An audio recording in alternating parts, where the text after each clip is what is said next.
Hey, what's going on, guys? It's Turin here with another Warhammer Total War online commentary. In this particular battle, I will indeed be playing the Wood Elves, led by Durthu, and I'm very excited. I actually like him a lot as a lord, and I'll get into it real quick here. So, firstly, for the reference point, I am indeed playing the Empire, so that'll give you guys a little perspective on my army here. So, as far as my front line goes, I have the Eternal Guards with shields. Now, I like these guys a lot. These guys, in many ways, feel like the Bretonnian men-at-arms with polearms to me. Very, very strong unit in terms of just raw stats for what you're getting. I believe these ones cost about 550. Granted, I did put some chevrons on some of them, but still, 24 weapon strength isn't, the best, but still, it has armor piercing, and it also has an anti-large bonus, which is really, really good. It's kind of one of those Swiss Army knives where, these guys could potentially hold off a group of Black Orcs for a little while. And on that same note, they can deal with large threats and, even low-tier infantry, considering they have pretty high melee defense. Right now, obviously, these ones are chevron, but their base melee defense, if I'm not mistaken, when with the shields, is over 40, and that's pretty darn good. But also, one of the things I'm most impressed about with the Wood Elves, the Eternal Guards, is how high their leadership is. Right now, again, it is buffed, but their base leadership, I believe, is around 80, which is really, really good. So the Wood Elves front line, the Eternal Guards are really solid at holding the front line, for quite a long time, considering how cheap they are, and can also stand up to cavalry, and a multitude of different threats. So I'm a big fan of these guys. So I have a front line of the Eternal Guards with shields, and then in the wings, I have one group here, and I also have one group here, just in case he has, Reichsguard, Empire Knights, or something mobile that's going to come around the periphery of my flank and, pressure me in that way. So big fan of the Eternal Guards. In my secondary line, I have the Glade Guards with the Starfire Shafts. So these are the armor-piercing variant of the Glade Guard. I like them quite a bit. They do flame damage, so if you're in the Wood Elf mirror match, they're going to be pretty darn good. But also on that same note, they do have armor-piercing, which is great because, most traditional armor-piercing missile troops like Thunders or things like that, they're not going to be able to get that really ideal arc. They're going to be obstructed very easily, but these guys do not suffer that problem. So that's something that is a big benefit of the Wood Elves. They have, armor-piercing missile attacks that can, move and really pressure the points that you want them to without being obstructed. So I like these guys quite a bit. Although, what's kind of paradoxical about their armor-piercing is that, one of the matchups that you would think they'd be really good in would be the Dwarves, but considering they do magic damage, a lot of their damage is actually going to be mitigated by the armor. So it's a bit of an interesting situation there. But anyways, pretty good against the Empire because obviously Empire is usually going to bring swordsmen, but one of the builds I've been seeing develop is kind of like a Treemen Death Star. So, they'll bring a lot of Treemen, and then they'll just use the Lore of Life to kind of heal them up, and they're very hard to kill as is. So, having the armor-piercing, like, great swords isn't going to be something... I think you'll actually see them every now and then in the Wood Elf matchup. So, having these guys to cut them to pieces is pretty good, and either way, these guys will do pretty well against swordsmen also, so... pretty cool units. So I have four of those, or four? No, I actually only have three of those. So I also have a Branch Wraith. So these guys are pretty funny looking.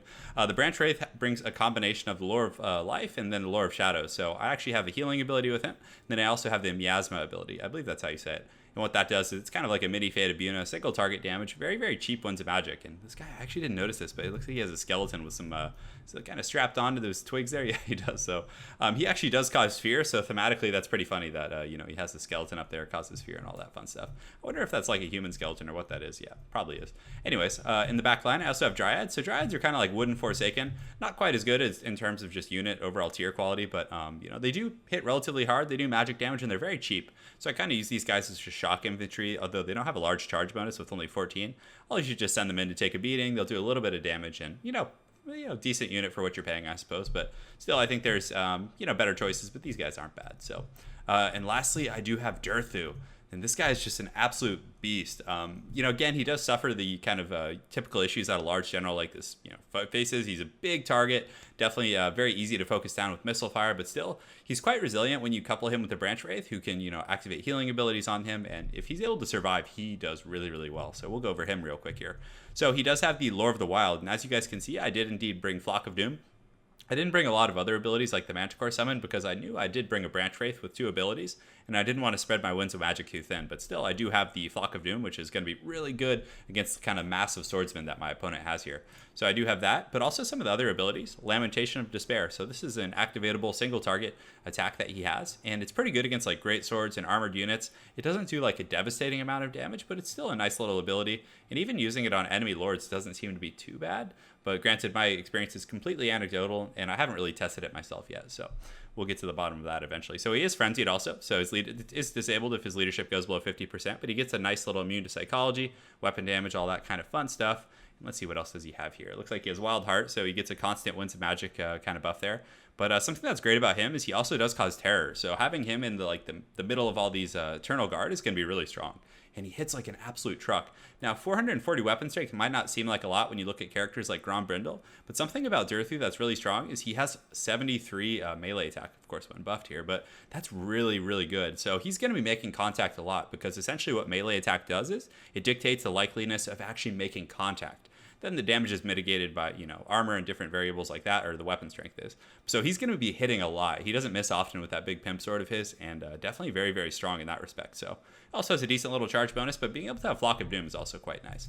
So then I have a Waystalker. Waystalkers, I really like them for sniping out enemy casters. They're pretty good melee combatants themselves, so if they do get caught, which they often do, because they're on foot, they still have 45 speed, but still great. He has that snipe ability. You can really do a lot of damage to, bright wizards and different units like that. So I like having at least one of these, and some builds I might even bring two, depending on the matchup. So I also have Glade Riders. These guys, great. They have 95 base move speed, right? I believe they have 6 now because the Branch Wraith actually provides an ability down here, which you guys will see. The Smoke and Mirrors, which provides a 6% movement speed to all of your units. So big fan of that.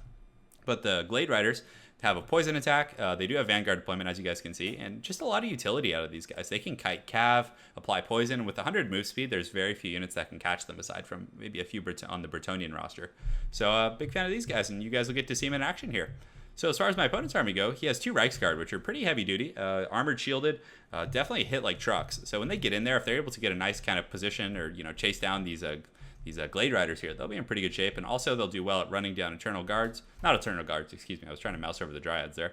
The Dryads, and they'll be obviously very good against my Glade Guard with the Starfire Shaft Spec here if they're able to catch them. So he has 2 groups of those, which gives him some mobility options. But other than that, he has kind of a very tanky army. He has a lot of swordsmen, so their shielded fodder infantry will do very well at absorbing missile fire. So swordsmen, Sigmar's Sons, swordsmen, and then of course he brought some serious wood chopping units in the back. He's got great swords. So again, I think the Treeman Death Star, as we'll call it for now, is somewhat popular, and I've had some trouble facing it myself. It's actually, you guys probably saw the Beastmen build I was experimenting with earlier. I don't think it's the most tuned Beastmen build against the Wood Elves, but it's a decent one, and I had a lot of trouble facing the Treeman Death Star, and I'll try and get one of those replays up for you guys in the next few days. But he has great swords in the back to deal some armor piercing, and they'll be pretty good against Durthu. And then, of course, he has the Arch Lector, who's really cool. Looks like he brought the buffs, and obviously this will help a lot in that melee engagement. So, and having a bunch of low-tier infantry like swordsmen, it's going to be pretty useful to have the buffs of the Arch Lector. And then, why would you bring anything else other than the Bright Wizard, who is going to be really good? He can shoot big, scary fireballs, as you can see he gets in here already.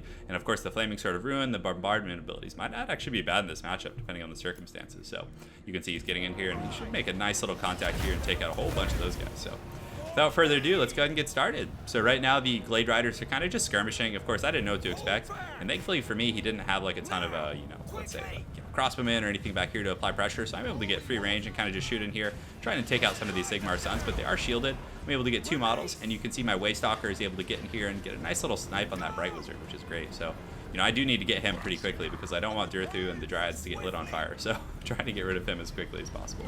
So I'm just focusing him down, also applying some light pressure to the swordsmen and other units. But again, the shielding of them is paying off quite well.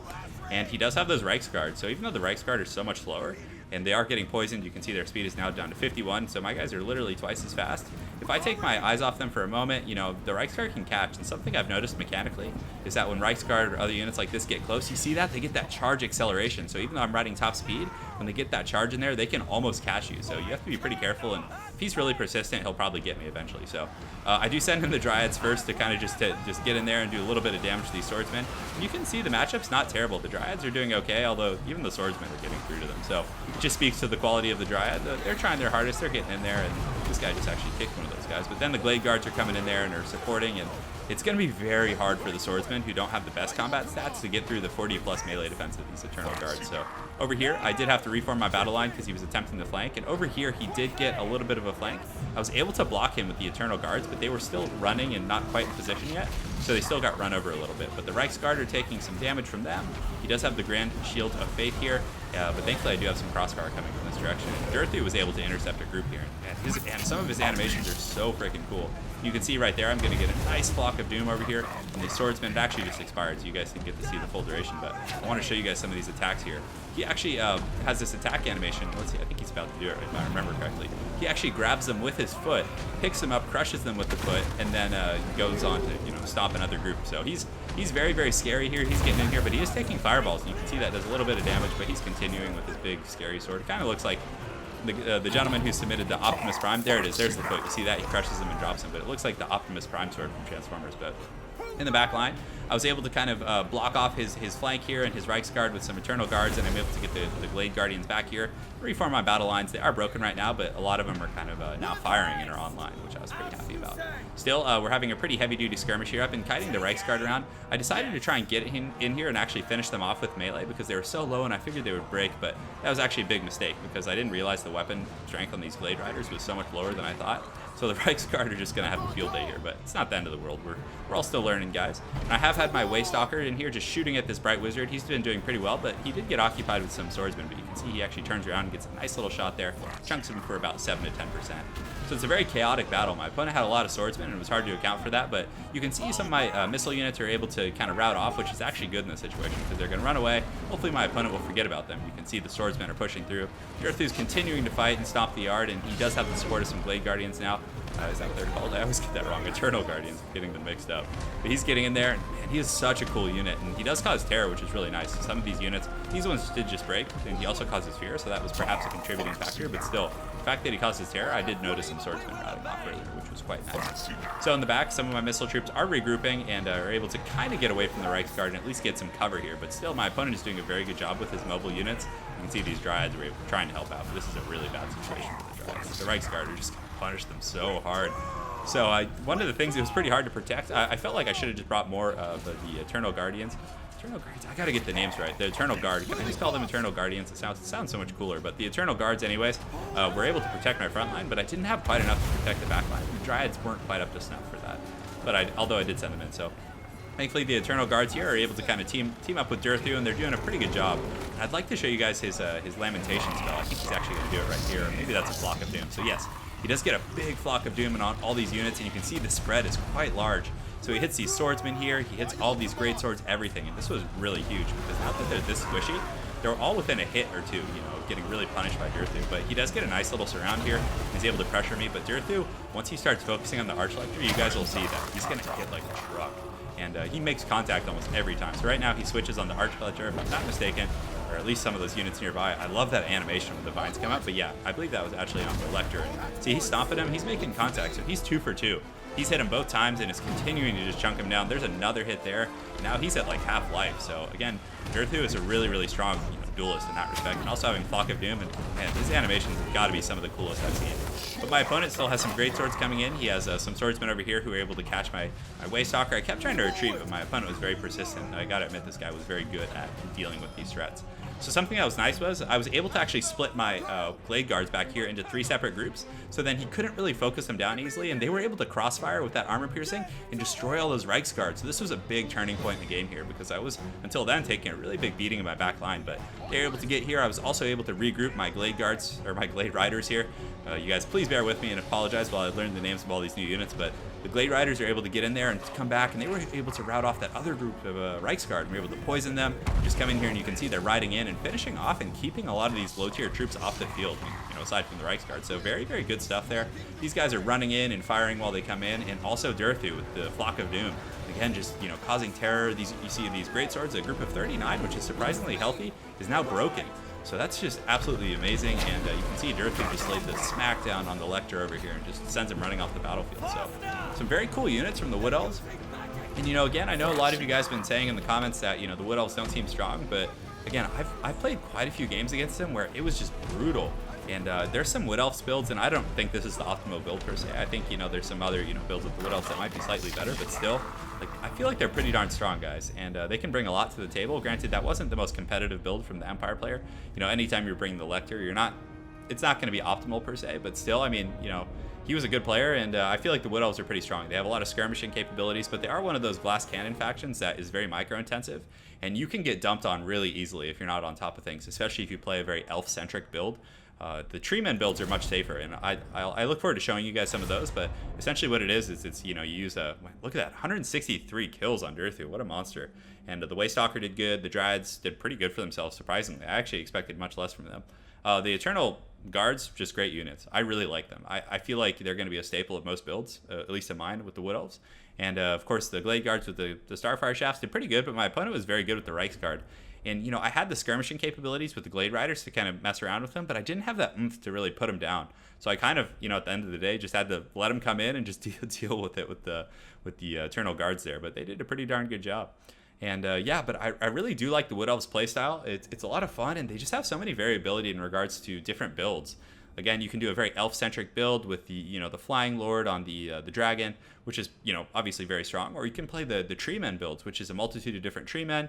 Use the Lifeblood to just make them so tanky and so durable, and then you can use different types of skirmisher units. It's going to be very interesting, and I feel like it's very early on. So I think a lot of people will kind of eventually figure out these very fine-tuned builds that are going to be very tough to beat. But still, very well played to my opponent Firestorm. I look forward to seeing you again on ladder, and I hope you guys enjoyed that Wood Elf game. Have an excellent night and take care.